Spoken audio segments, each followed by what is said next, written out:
नमस्कार दोस्तों, आज की कहानी का शीर्षक है कबूतर और कबूतरी। एक जंगल था और जंगल में एक पेड़ था और उस पेड़ पर एक कबूतर और कबूतरी का जोड़ा रहता था।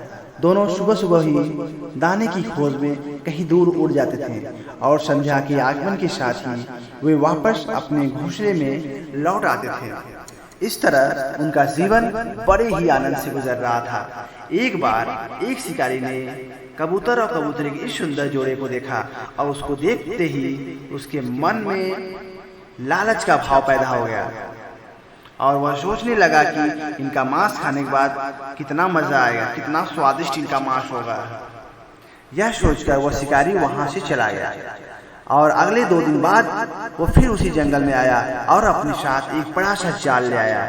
और जब उसने जाल लाया तो उसने देखा कि उनके साथ उनके 2 बच्चे भी घोंसले में थे और वे चू चू चू कर रहे थे।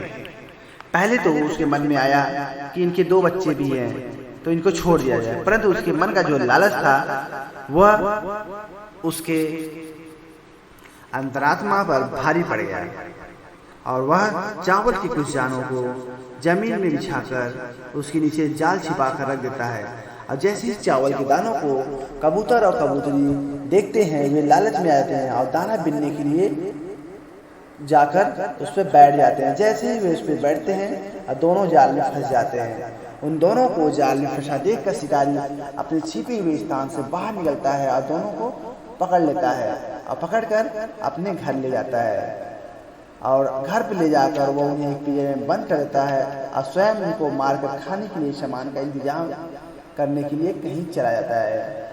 उसको काम से फिरा देखकर कबूतर और कबूतरी से बोला कि अब क्या करें, यह तो हमें मारकर खा जाएगा, हमारे बच्चों को भी आगे चलकर ये उनको भी मारकर खा जाएगा। कबूतर की बात सुनकर कबूतरी रोने लगी और दुख भरे स्वर में बोली, कुछ समझ में नहीं आता, अब क्या करें, तुम ही कुछ सोचो कि इस दुष्ट से कैसे जान बचाएं। थोड़ी देर तक वे दोनों सोचते ही रहे।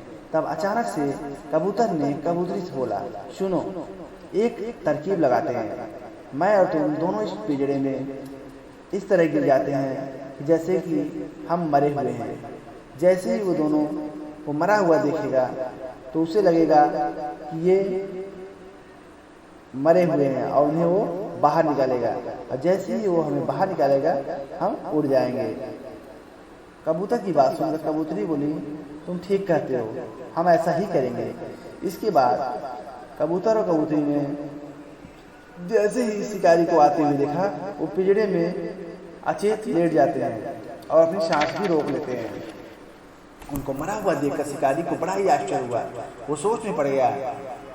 फिर उसने उन दोनों को पिंजरे से बाहर निकाला और जैसे ही जमीन पर रखा वैसे ही कबूतर और कबूतरी दोनों ही पंख फड़काते हुए आसमान में उड़ गए और उनके उड़ते ही शिकारी को उनकी चालाकी का पता चल गया और वो पछताने लगा और हाथ मलता ही रह गया। और कबूतर और कबूतरी दोनों उड़कर अपने बच्चों के पास लौट आए और फिर उन सब ने मिलकर खूब खुशी मनाई और कभी लालच में न पड़ने की सौगंध खाई।